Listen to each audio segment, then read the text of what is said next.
Hello, hi, welcome back, everybody. This is the Lone Tonberry, and we're gonna continue our journey to the west. When last we left off, my frustration was getting high again because of another boss that gets ridiculous.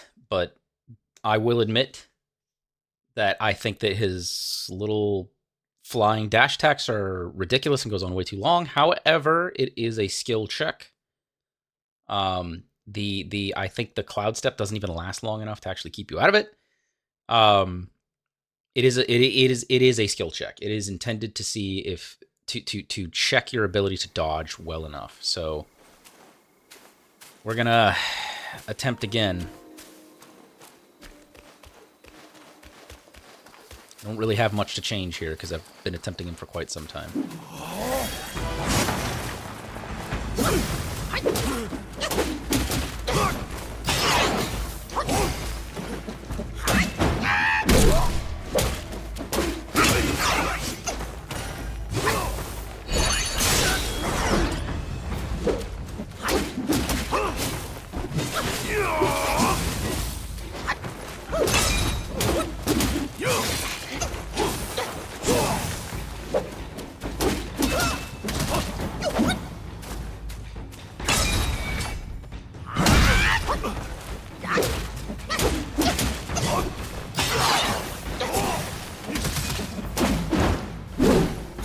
Oh, I keep forgetting about that.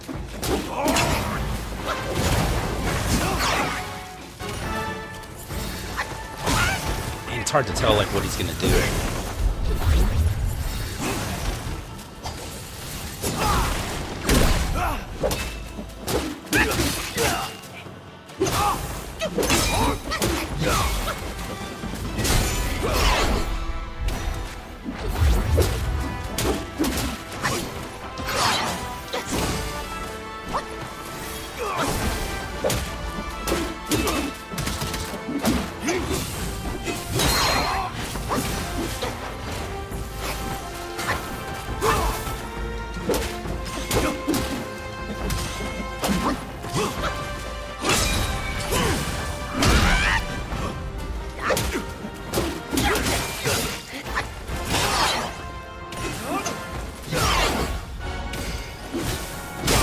Man, he just keeps swinging.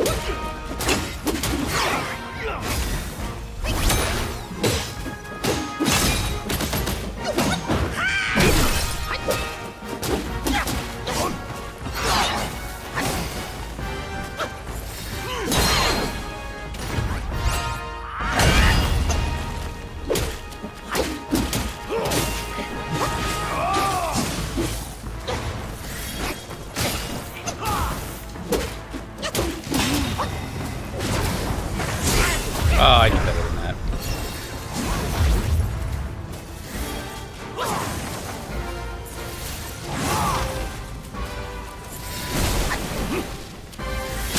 Oh!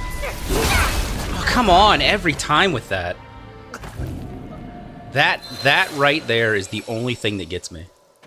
It's so ridiculous, too, because even when he comes... Like, he was in the middle of the animation to hit my clone, and then my clone disappeared, and he just teleported and hit me anyways. Like, it's so ridiculous. That one was kind of frustrating because I actually outplayed him. I had that one pretty much in the bag. All I had to do was finish up that animation, and it would have been... I probably would have successfully beat him, but...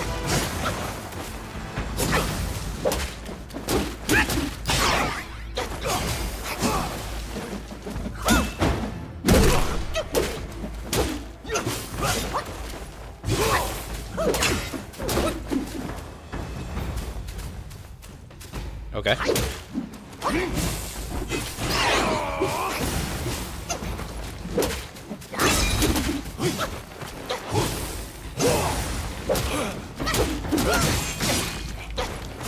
hate that move, man. It comes out of nowhere.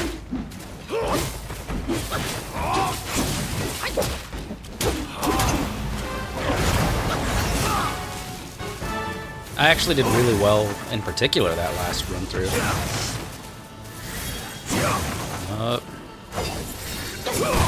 I knew it was coming that time.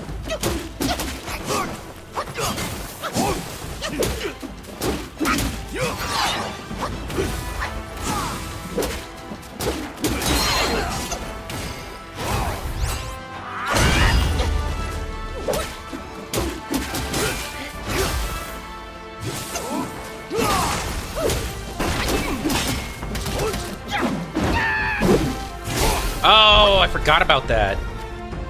It's like he has a built-in counter to my combo finisher.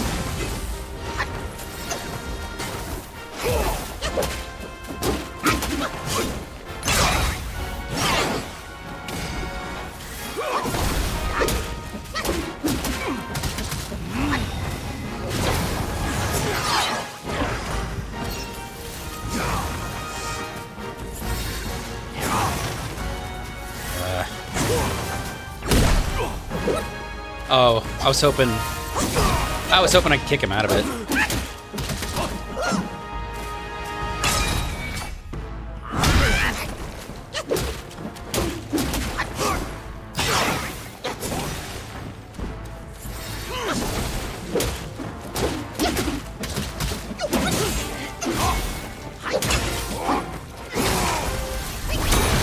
Yeah, I was afraid of that. I messed that up.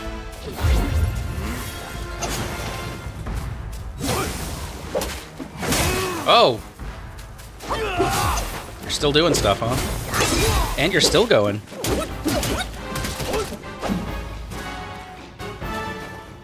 Let's take a second to clear all this. Monkey, can you do something? You're taking a very long time.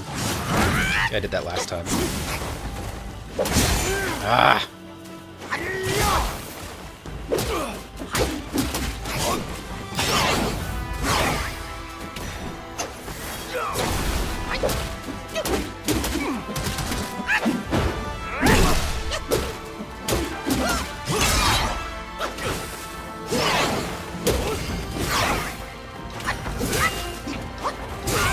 Are you kidding me? Oh my god, dude! That's what I'm talking about. Is like I never know when he's gonna keep going and when he's gonna stop. He just keeps swinging. Frustrating. I think the part that gets me, and I think that probably gets a lot of players, is the antsiness to hit him. Because you're taught, okay, dodge. When you dodge correctly, you're rewarded with a punish window. Dodge, punish window. Dodge, punish window. But this guy takes away the punish. He doesn't take it away, but the punish window is so small that you can't really take advantage of it.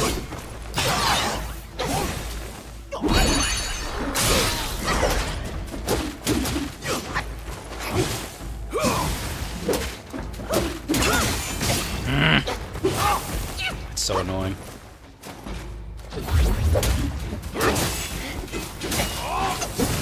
Okay.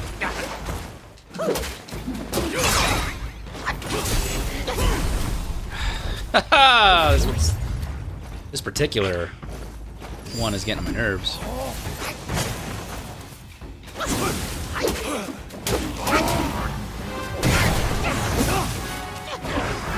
Getting stuck in a corner, man.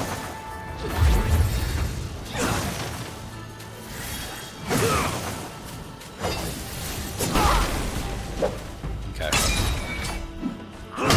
No.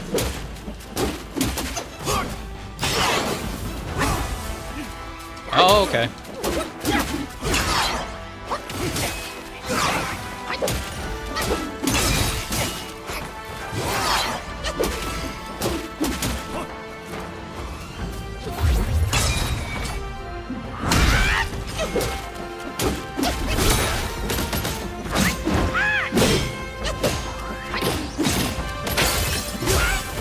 I don't understand the window there.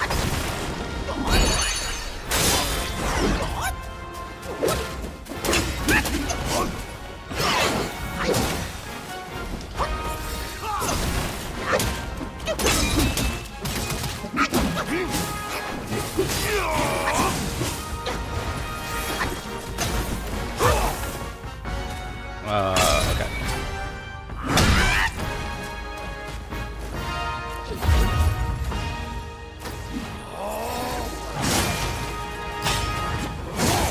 Yeah, I was afraid of that. I'm in trouble. I'm out of stamina. Ow. Oh my gosh, dude. I gotta survive these a little longer, so I have to wait until he's really done. Oh, I thought he was... God, he just keeps going, man.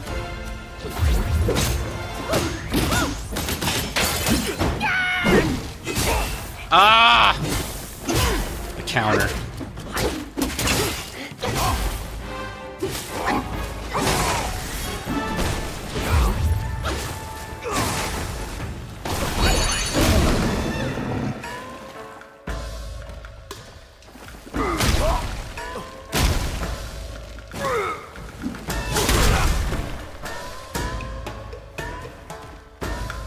Hit me, please.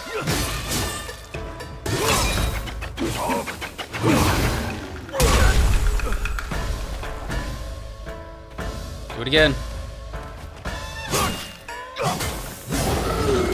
Aw. You couldn't hit me?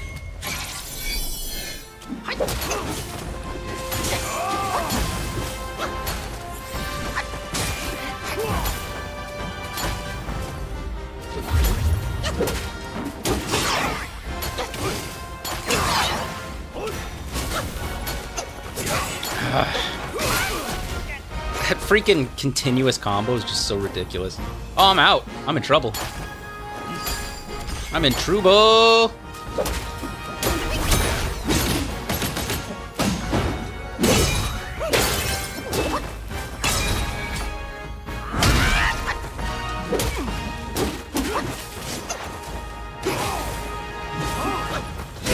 Ah! My timing is so bad.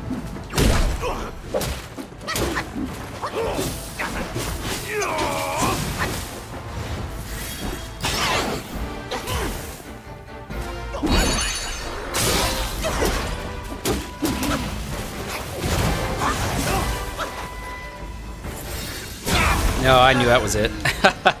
I knew it. I had to get through that entire section. That was not going to happen. My first shot was the best shot that I had. I barely used any of my gourds. This guy's just so ridiculously unpredictable. I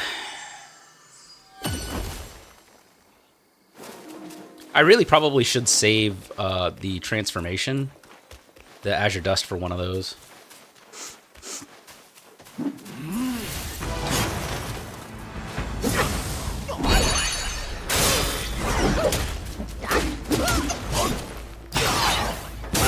Oh, that was my fault. That was bad timing.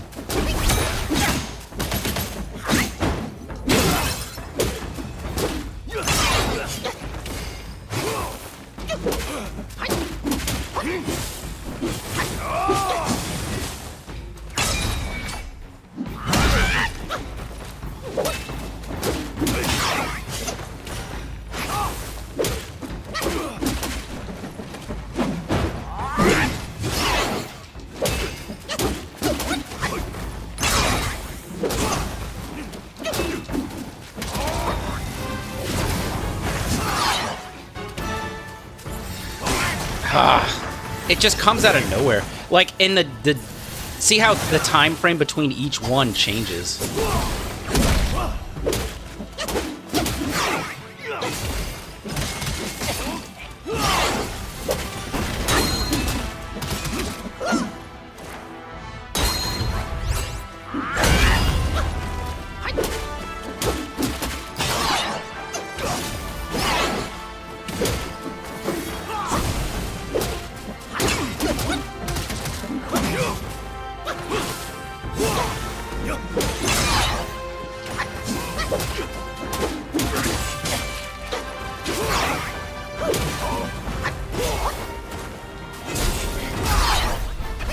You're pushing me over the edge, bud. Like, he just swaps to that continuous animation out of nowhere.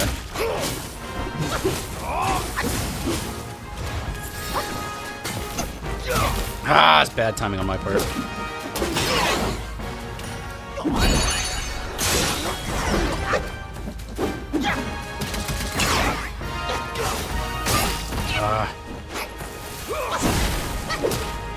Drink.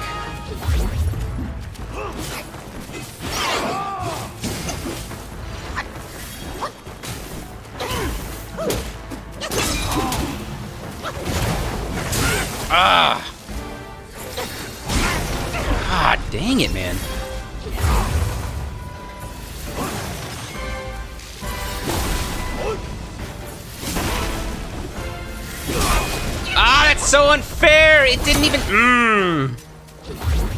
I was still invisible at the time.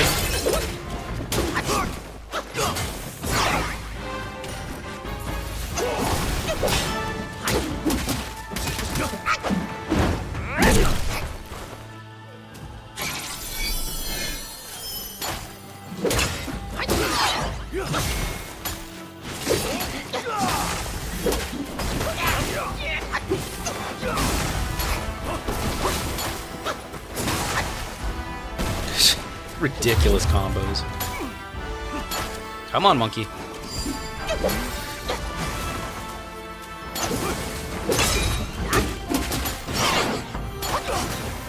Oh, that's coming out faster for some reason. Or it feels like it is anyways.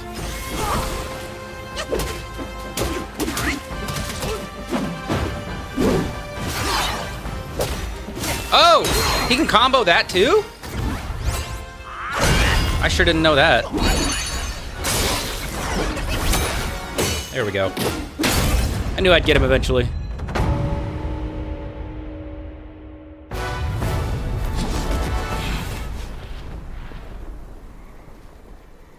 Our sire's head was hung when he defied the celestial court. We dreaded the Jade Emperor's wrath and pleaded with Master Yuan to help us abscond from our waters. But he warned us we might hide for a time, but not forever.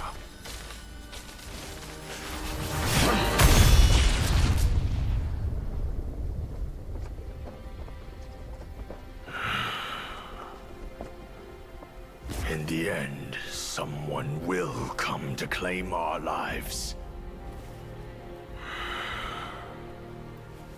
He had more to say. Sires to sons, we are destined to die for the righteous cause. I trust him, yet I won't obey. May your path not once more be a mere thread in their grand design.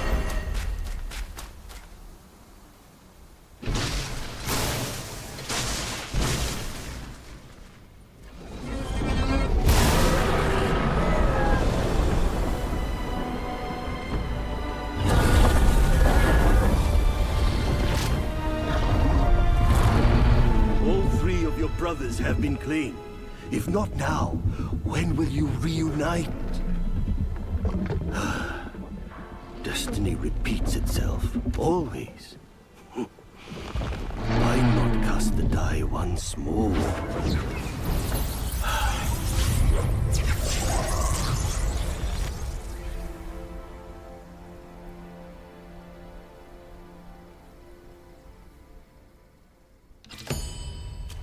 C, supporting tendon. Kun steel. I'm gonna let all these roll through real quick. Mind core. Long pearl. Golden carp, a curio. Okay. Oh, gotta read it. Yellow Loong. In robes concealed, a long lies, trapped within the currents of life's ties. Soaring high, golden lining arise, fate's trials from which none can hide. The plan he had was simple. Since the old man could foresee destiny, he would surely sidestep misfortune. By staying with him, he believed he could elude all danger. After his brothers each fled to distant realms, he transformed into a long pattern on Yuan Sucheng's robe. For the next 100 years, he followed the old man across the vast lands, watching him decipher omens and foretell futures. But what good did his words change? Most, in their hubris, fell into the same snares. Whenever this occurred, the old man would seek refuge in drink. Excuse me, my voice broke there.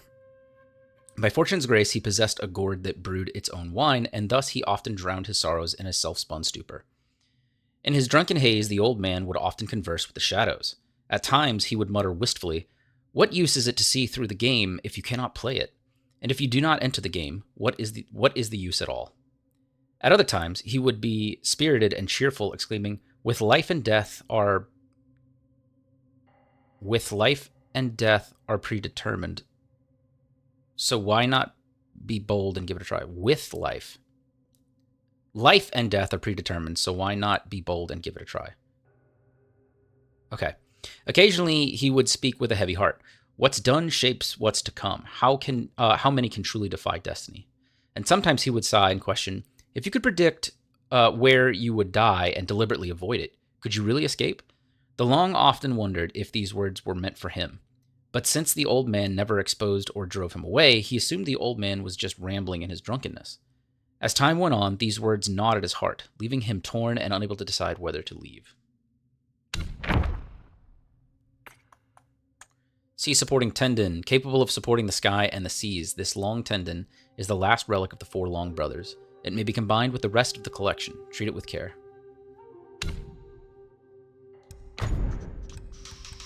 Oops. The golden carp moderately increases the chance of obtaining materials from defeated enemies. Well, that's kind of useful for farming.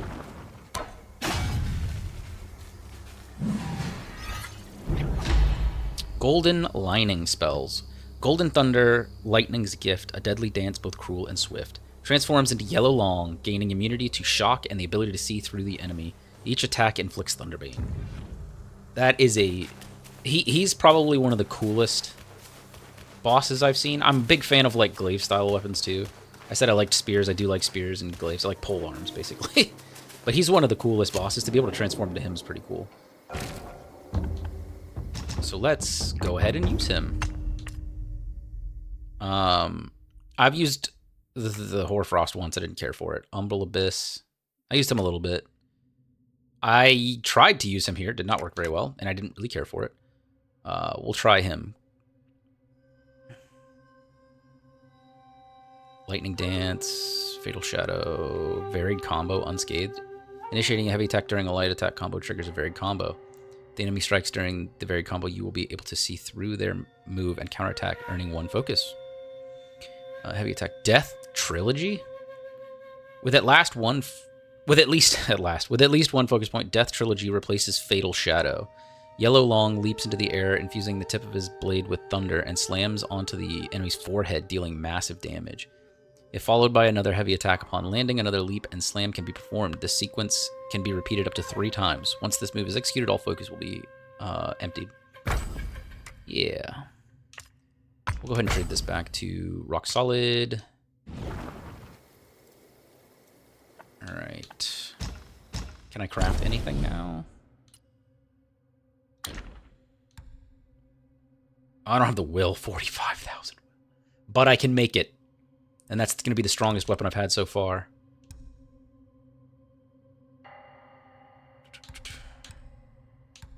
Okay. Are there any other weapons that I can't make that I currently have access to but can't make? I can make this one, but I'm not going to do it because I don't have the will for it. Or I don't want to waste the will. I want to get the new dragon. I will make it eventually, though. Armor. There was the armor, but I cannot craft any of it. I have two. Well, I have the chest piece. That's a really cool looking chest piece.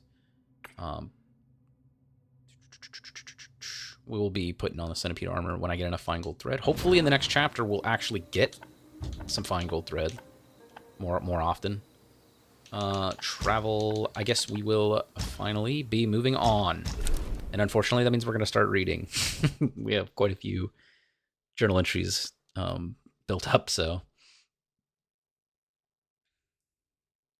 that was a difficult boss fight. I will say, after the frustration of my last video, that was a difficult boss fight. Just straight up difficult. That was a good one. I liked that one. It was hard. It made me try it a bunch. I had to really perfect my rotation of spells and things like that. I liked it. It was good.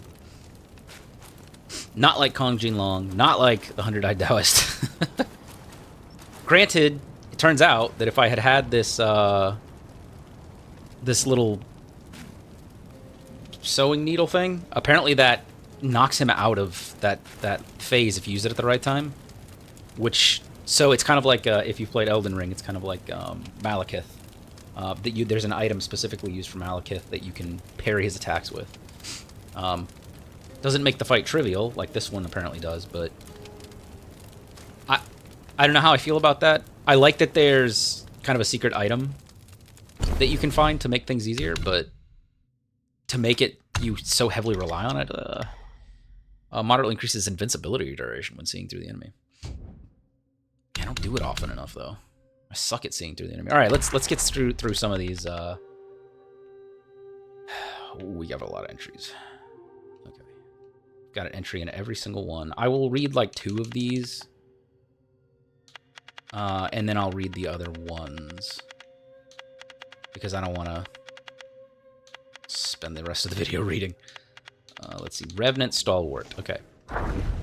Revenant Stalwart. Endless toil, no rest in view. Joy of nature, never ours to pursue. Serving others, in vain we strive. Lamenting years, centuries alive. The stalwarts, summoned from the underworld by the Keeper, were the lowest-ranking soldiers back there. Back there. In the underworld. I'm assuming that's what they mean when they say back there. With their daily duties to maintain the flow of the underworld, being sent to the mortal realm was akin to the days of rest. Okay.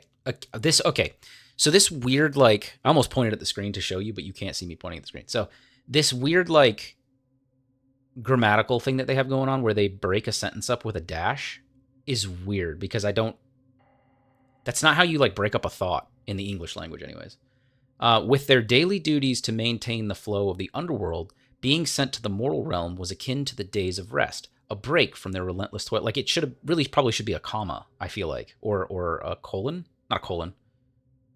Yeah, like a semicolon or something like that. It's weird that, like, they're just putting a dash in there. Anyways, one day as they portray, the reason I'm making such a big deal about it is because it messes me up when I'm reading, because it's like usually you only use a dash to connect to like a conjunctive word. So it's weird that it's using it to like break up a thought. Anyways, one day as they patrolled Flaming Mountains, 4 stalwarts shared their stories. One pointed to Furnace Valley and remarked, "This lava here makes me think of my task back underground. Those who committed arson in life were sentenced to embracing searing hot copper pillars naked in our copper depth. Okay. We had to fuel the fire and scrape off burnt flesh once and again." Again, weirdly written. If we had a firefall like it here, it would surely make things easier. This is so weirdly written. I'm not trying to like bash on it because I know it's probably hard to translate Chinese to English. It's just it's less that it's like the words are translated badly, and it's more like just the sentence structure so funky.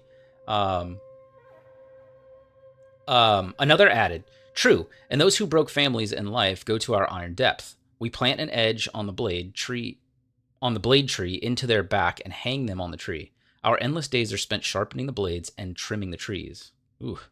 Sometimes the blade cuts through their flesh and they fall with wounds wide open. That's when we stitch them up, carry them from the ground, and hang them on the blade again. A giant iron ball like the one ahead would make the job much simpler." The third one chimed in, "You have it easy. Those who torture animals go to our bull depth. There they are trampled and gored by lava bulls. We must tend the bulls, fit them with iron hooves, and then sharpen their horns. The crushed corpses must be dug out occasionally, lest they clog the path of the bulls. A flaming cart would be a much better solution." The last stalwart, gazing at the landscape of Flaming Mountains, exclaimed, "This place is better than any of our depths, don't you see? This is the best depth with state-of-the-art torturing tools. I am now living in my dream." Hearing this, all his companions spat in disdain and laughed. Okay. Revenant Archer. He who brings tales of fault and blame is often caught in the very same game. Trust not one who seems most fair, and in their goodness be aware. In the southern camp of the kingdom of Yuetuo, near the western side of the Flaming Mountains, a cook in the army was tasked with delivering food to the soldiers each and every day. During his routine, he often noticed a shadowy figure trailing him. When his courage led him to confront it, he discovered it was a pottery figurine armed with an arrowless bow, a truly peculiar sight. It is known that only the guilty are haunted. The cook, assured of his clear conscience, demanded, Why do you always follow me?" The figurine, faceless, yet speaking from within, replied, "In a past life, we were from the same town and served together in the army. I was wounded by an enemy arrow and you abandoned me. I was left to succumb to infection and die. My resentment prevented me from reincarnation, and Yama, the king of the underworld, made me a revenant. I have come now for your life." Puzzled, the cook asked, "Then why not kill me?" The figurine raised its bow, replying, "This bow shoots only arrows of punishment. You've been reasonably upright in this life, so I find no arrow to strike you. My only choice now is to linger aimlessly. The cook asked if there was anything he could do to stop its wandering, but the figurine spat back. It was your fault. You should atone, not help me. Your debt will clear once you've recited Buddha's name for me 10,000 times and kneeled to each. Then I may find peace. Enraged by such entitlement, the cook argued, your fall in enemy hands wasn't my arrow. Your failure to evade wasn't my push. Leaving you was a choice, not a crime. Why blame me? With that, he smashed the pottery figurine with his meal lid. The figurine shattered and turned to dust in the wind. Alas, even ghosts dread violence. Reflecting on one's actions is essential, and kindness is a virtue, but beware of being exploited for your own heart, lest the accused become the accuser. There's only one left. Lovable Revenant. Lovable Revenant. I feel like I backed out of this place far too quickly to remember what this thing is, but I'm sure I'll find another one. High and mighty, in the finest attire, yet a twist of fate from life to mire. The underworld trials are no more lore. They know it all when they see your core. In the kingdom of pure joy, there dwelled a high official from a lineage of glory. His father, a beacon of honor and privilege, has passed recently. Not long after, the official himself met a sudden death.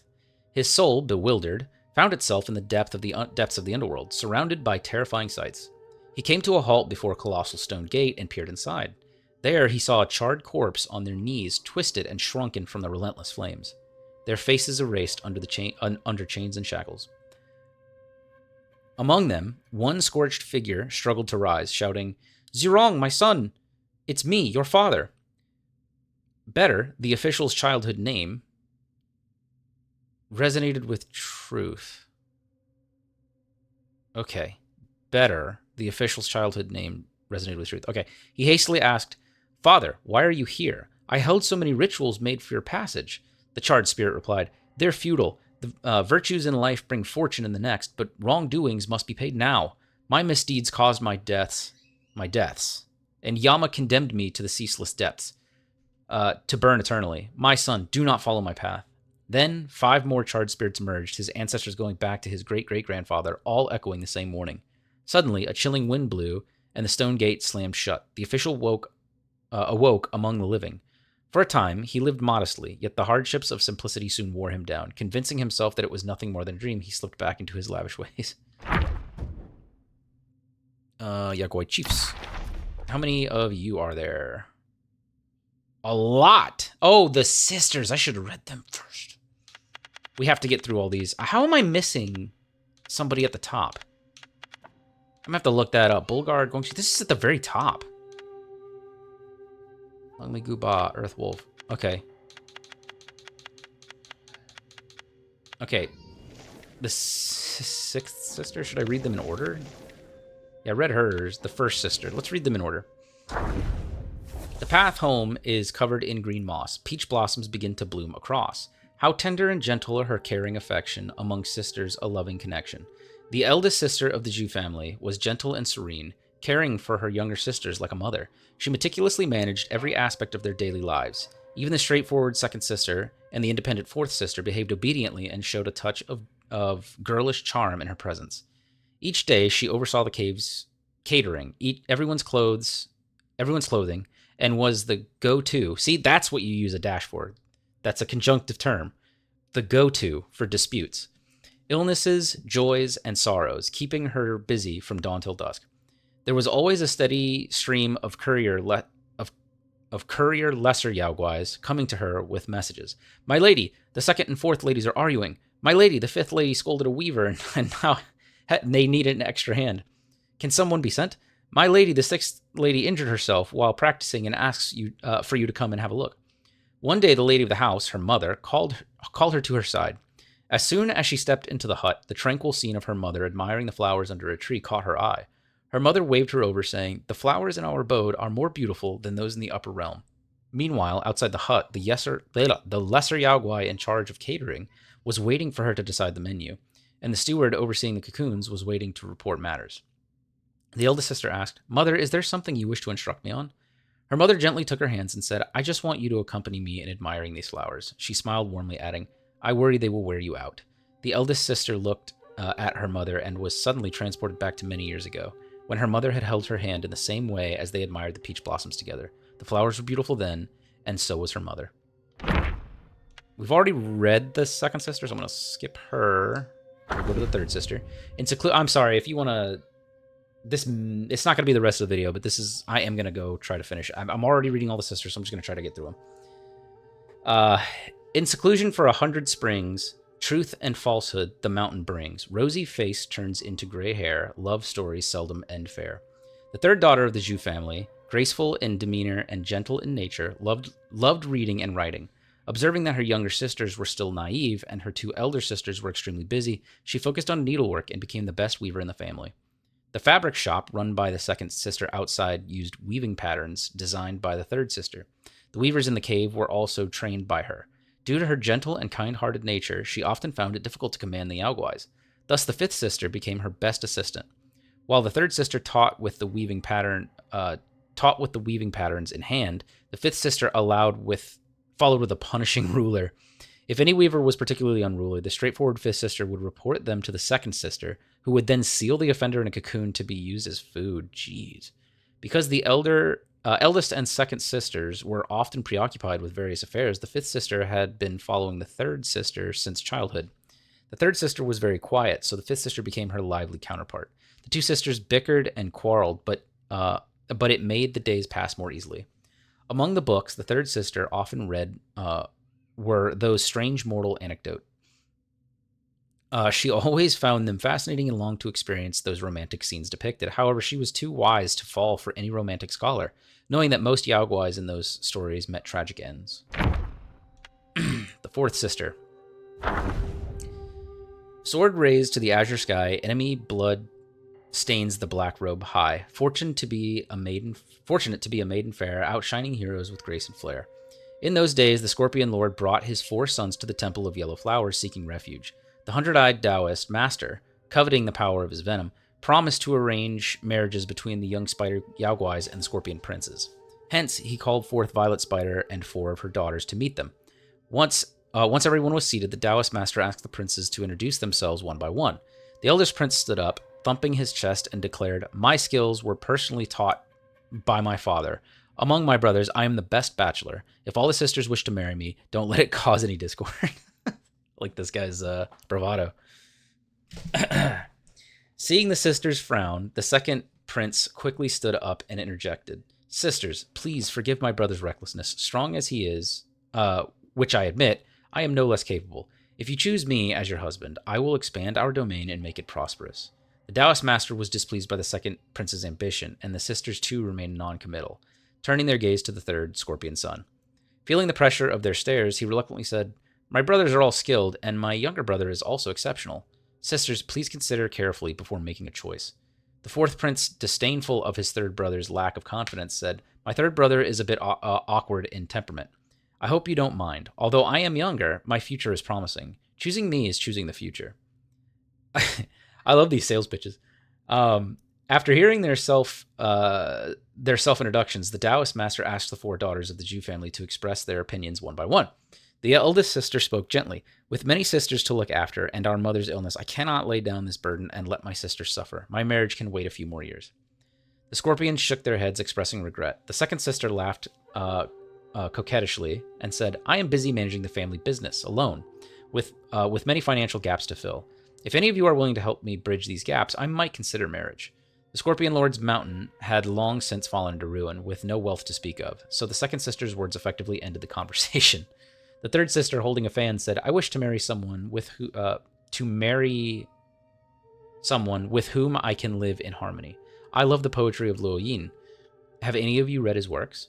It's likely that the 4 princes didn't even know what poetry was, let alone who Luo Yin was. Consequently, everyone pinned their hopes on the fourth sister. Sitting at the end, the fourth sister hummed softly out of boredom before speaking. "My sisters, you were too polite, speaking so tactfully that they probably didn't even understand. This so-called meeting is just a scheme against us. We would end up with no gain while they take our dowries and positions in our caves. How dare they consider us as the ones to be taken advantage of? They call themselves princes, yet none of them are noble. If they truly had any skills, why not earn their own fortunes instead of showing off and making fools of themselves here? After the four sisters' outburst, the conversation at the table shifted to criticizing her. Though apologies were exchanged, the topic of marriage was never brought up again. I'll bet. All right, two more. The fifth sisters. Orioles are charming. Swallows love to play. Sisters close in bond. Let them not be swayed by worldly fray. The fifth daughter of the Zhu family, in the prime of her youth, was renowned for her stunning beauty. One night, dark clouds obscured the moon, and a chilly wind swept over the ridge, signaling an impending storm.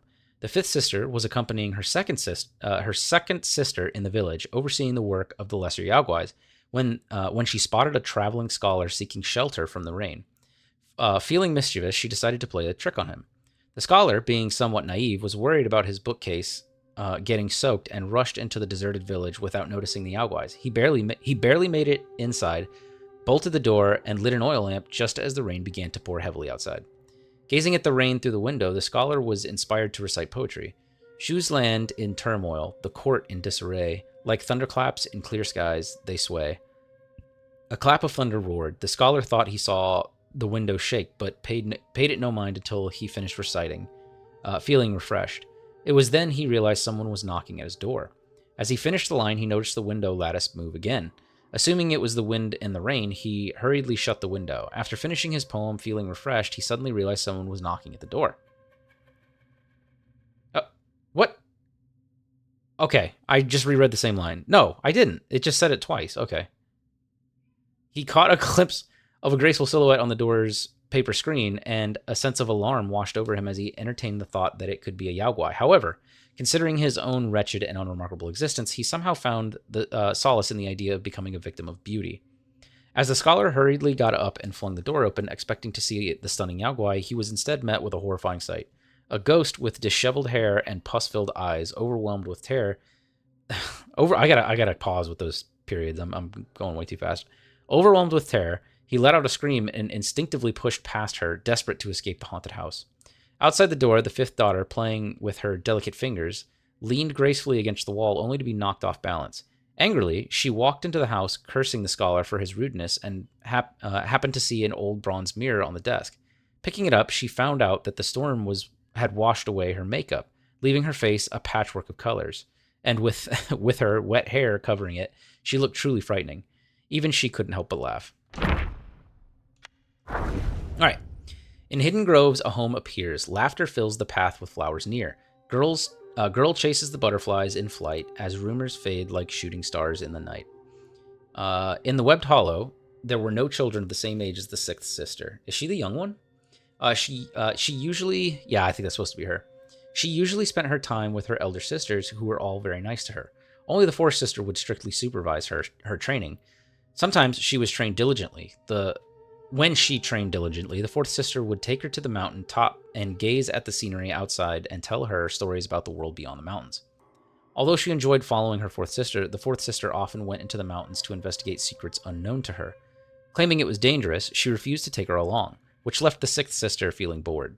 One day, a flower viewing banquet was held in the mountains, and the lesser Yaoguais from Mount Wushan came to deliver gifts. As usual, after completing their tasks, they were invited to stay and drink. The elder sisters were busy entertaining guests and taking care of their mother, so the sixth sister wandered off on her own. The steward Guai, unable to refuse her, had to accompany her around the cave for a while. Two drunken pig Guais saw the sixth sister and pointed at her, saying, "Is that the one?" The other pig Guai replied, "Yes, that's the one." Feeling annoyed by their comments, the sixth sister retorted, Why are you pig Guais pointing at me? Where are your manners? And what did you mean for this and that?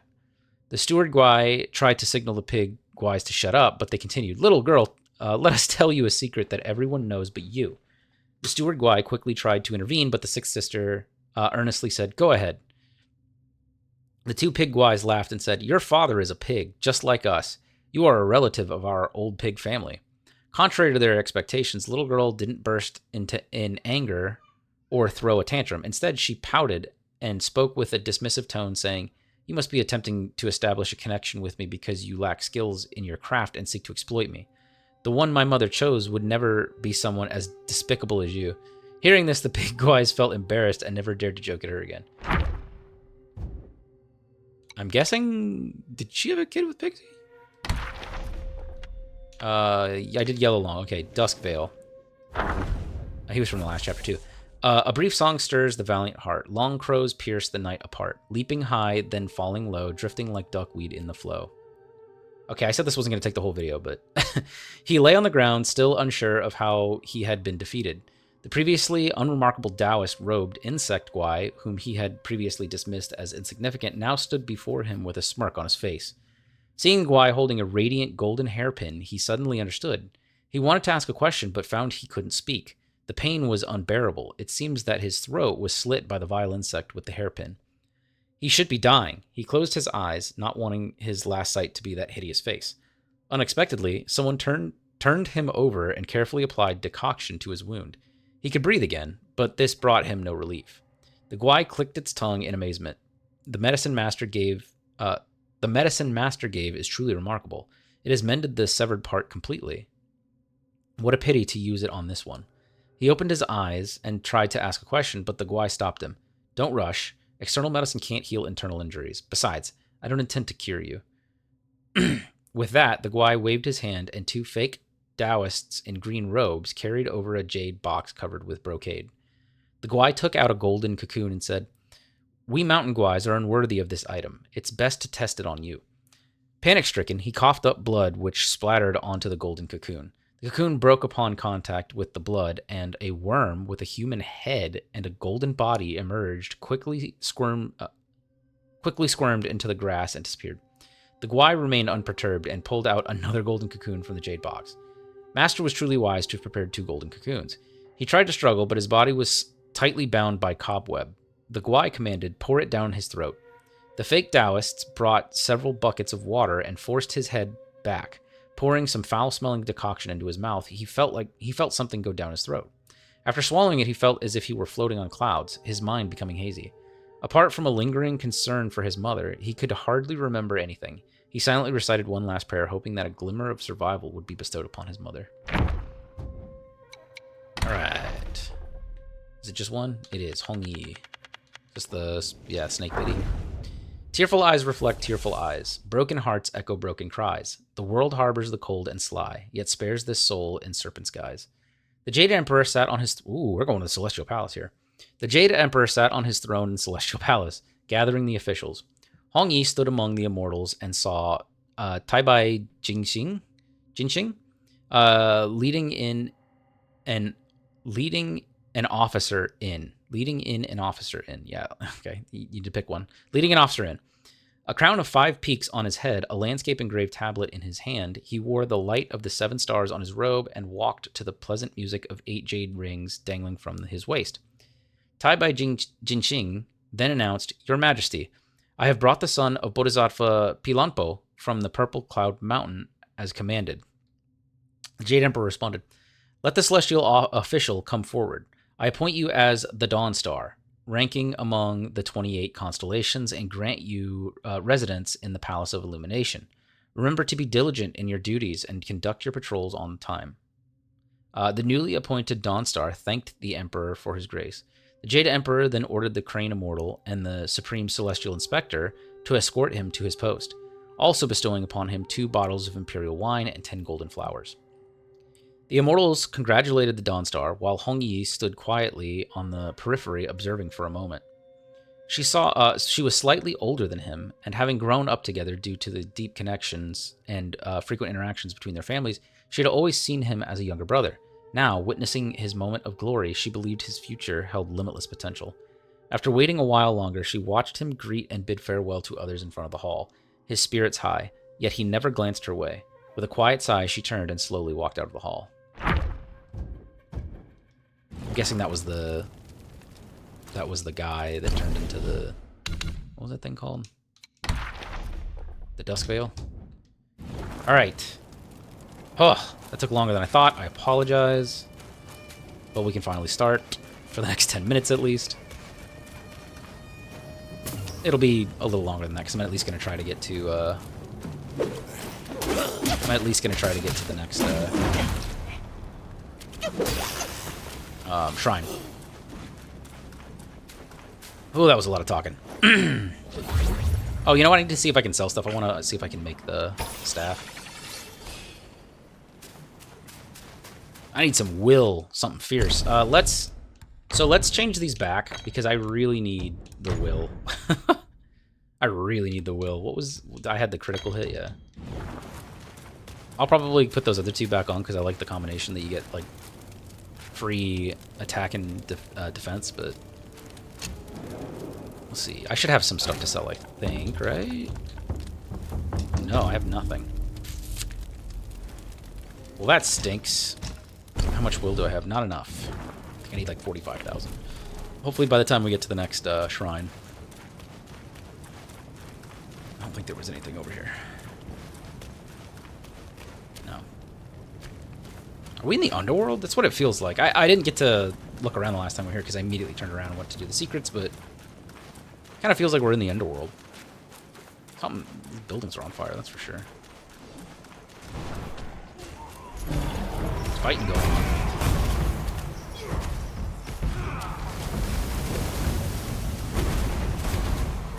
These bull guys are fighting the revenants. What the heck? Like a battle zone in here.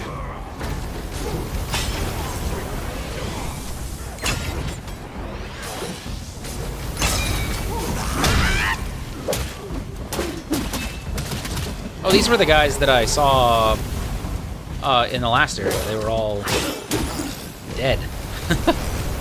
What is going on here?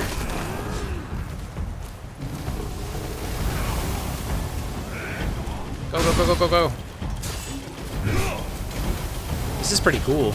It's like a battle of epic proportions going on here. Oh, why are you attacking me?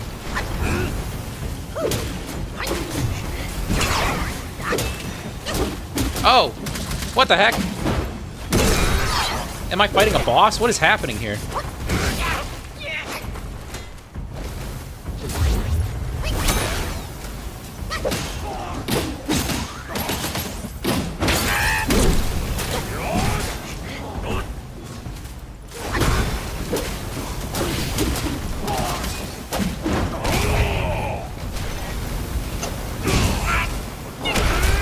Oh, I forgot I changed. That was my fault. What is this guy doing? I was trying to build up enough. Oh man, this guy is just constant combos.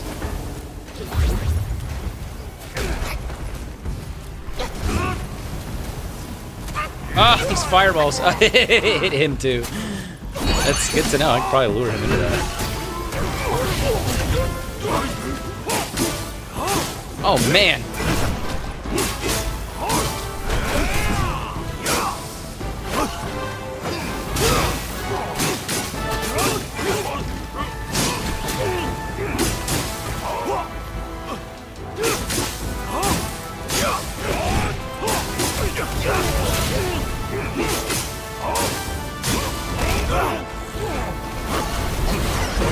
These fireballs. Man, he's strong.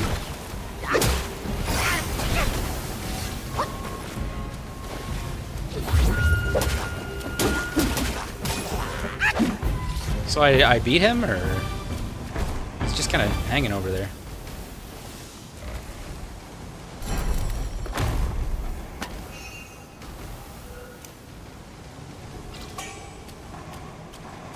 Can I like talk to him, or?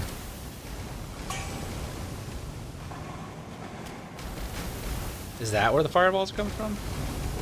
What is that thing?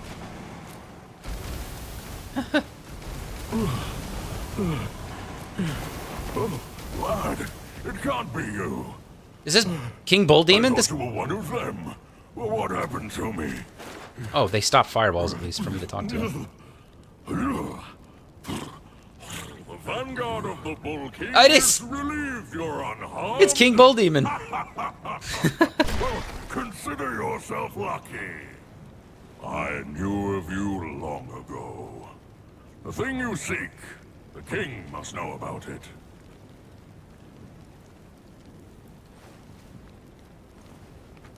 Oh, you're not King Bull Demon. Nowhere. The whole mountain was infested with those stinking corpses.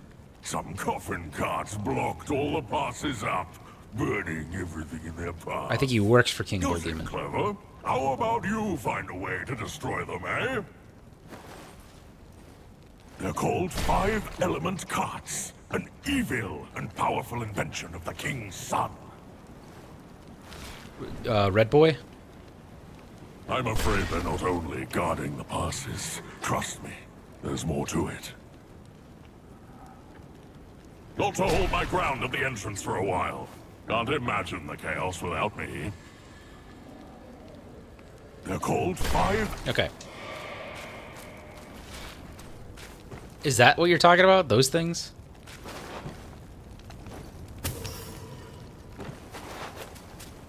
So, King Bull Demon was one of Monkey's, like, best friends back before he, like, did battle with Heaven and started his journey to the west and all that. They were, like, bros. And then, by the end of the journey, he was fighting with him, because it had been, like, 500 years, and he, like... He had picked a fight with Red Boy, his King Bull Demon's son, and his wife, Princess Iron Fan, and all kinds of... It was a whole thing. I'm curious as to how he's going to feel now, because I don't remember how they left off. Like, I feel like they just agreed to be like, just go away. Because Monkey was causing so much trouble. As usual. Oh, I have a new... I'm so sorry. I gotta get these out of the way as I get them. I have 2 of them. Oh my gosh! Oh, okay. Bull Sergeant. Neath fiery peaks in robes so fine, guarding jade doors with gold's radiant shine, tangled in those worldly gains, all splendor fades like dust it wanes. Through the ages, those seeking rain from the plantain fan often presented gifts and tributes. As the chief guardian in Rakshasi's court, the Bull Sergeant was in charge of collecting these offerings. The quality of the tributes greatly affected the well-being of the mountains, Yaoguais, throughout the year. Thus, the Bull Sergeant always schemed to influence the tributes towards his own preferences. One day, leaning on the doorframe and sighing deeply, he noticed the smoke from his nose resembled his beloved chicken and devised a plan. What? He told all the tribute bearers that the shape of the smoke rising from the flaming mountains at dusk indicated what the plantain fan desired as offerings. Believing this to be a divine sign, the people, despite their hardships, started contributing exactly as the smoke suggested. The Bull Sergeant received many of his desired items and reveled in a contented life. However, over time, this led to growing discontent among the villagers who toward Rakshasi and her reigns. Rakshasi. Okay. One day, Lady Rakshasi had to leave for a lecture by Lord Lao in the Celestial Court and was unable to bring rain for the people. In panic, the Bull Sergeant confessed his wrongdoings and begged for her forgiveness. It turned out she never required any tributes. She naturally provided rain for the villagers throughout the seasons for planting and growing. The whole tribute scheme was a fabrication.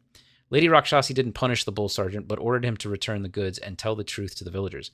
But they refused to take back their offerings. Instead, they urged the sergeant to convince the plantain fan for more rain. Caught between the villagers and the lady, the sergeant ended up berated by both sides. The bull scorned by all. Hold on, let me see how many are here. What?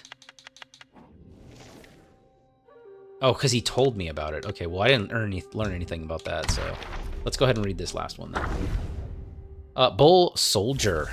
Is that who I just fought? I don't know. Looks like he's got a sword and a shield. Strong of body, skilled in fight, shield and spear, a valorous sight. Heart ablaze with fervent zeal, loves disdain the pain he feels.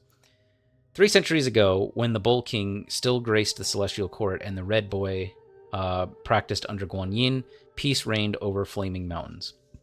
One day, Bishui Beast promoted a captain among the Bull soldiers, and the captain moved into the night duty chamber of the Rakshasa Palace to accommodate his increased responsibilities.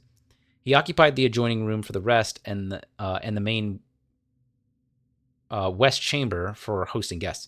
One morning, he found the guest room had been tidily arranged overnight. Dustless furniture, washed fruits on plates, and freshly brewed tea. Perplexed, he thought of the furry celestial maidens serving the lady and the fox maidens attending to the king's daughter. Recalling how the other guards often teased him for being more handsome than the rest, now, as a new captain, he couldn't help but feel elated. There's this weird dash thing again. Elated. Surely, there must be a secret admirer. For over a month, this mysterious, kind-hearted maiden visited nightly, yet never revealed herself. Growing impatient, the captain resolved to wait outside the chamber one night. Around the fourth watch, he heard heavy steps, quite unlike the gentle maidens, Ferd or Fox. Regardless, he lunged at the figure as soon as the door opened and secured a tight hold on it. The figure was muscular and sturdy, too large for his arms. Muffled grunts followed, and the voice of the bull sergeant emerged. I like things tidy, and your room is always messy. That's why I'd clean it up after every night duty. You don't have to act so grateful. I thought he was hugging him. Okay. I'm gonna be extra eagle-eyed, or try to be, so I don't miss anything this time. Okay. Woo! Okay, we're playing Dark Souls now.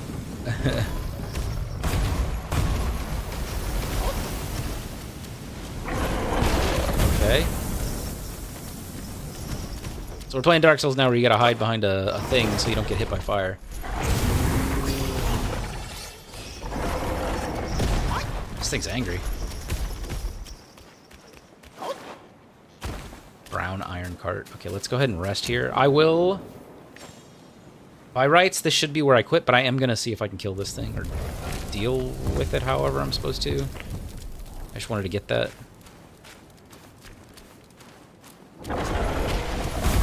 Can he... Yeah, okay, he can hit from behind, too.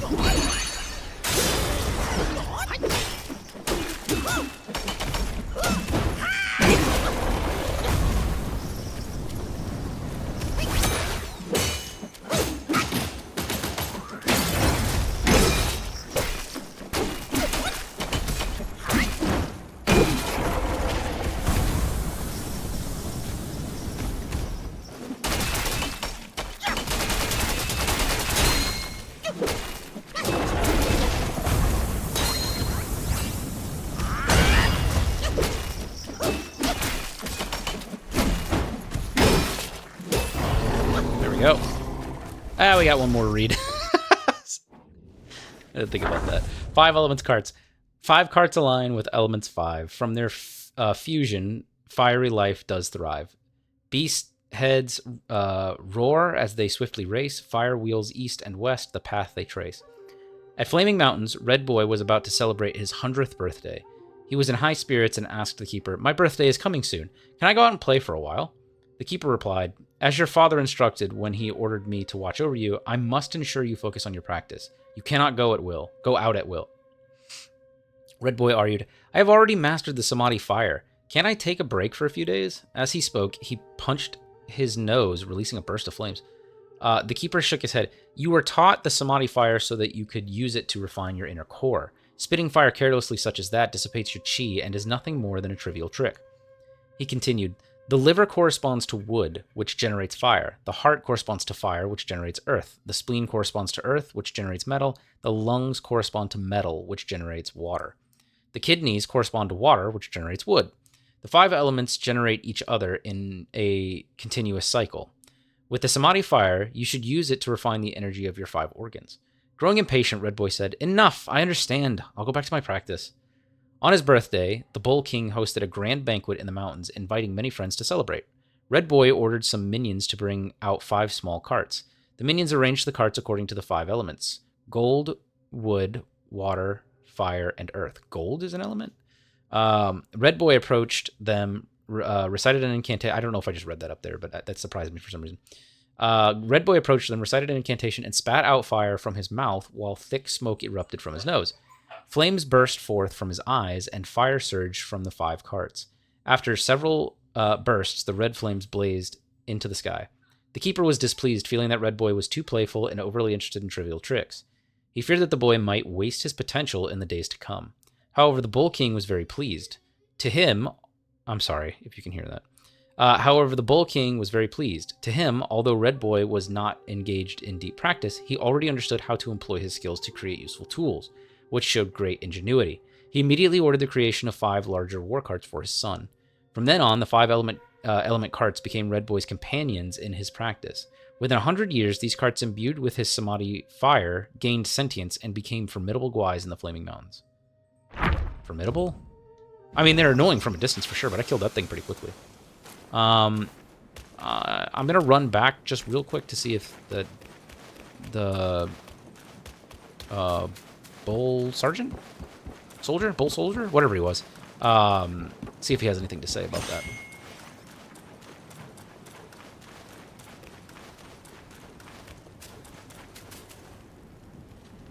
I'm afraid they're not only guarding the... Okay. Trust me. There's... Never mind. Thought he might have something else to say. Sorry, I know I've been over here, but I just don't want a repeat of Chapter 4, where I could have gotten all of the secrets had I explored better. I can't go up that way.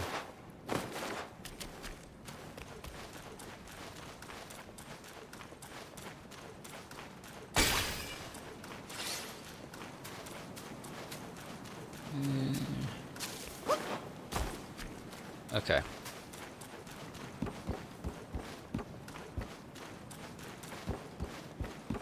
Alright, we will see if I can craft that new staff real quick.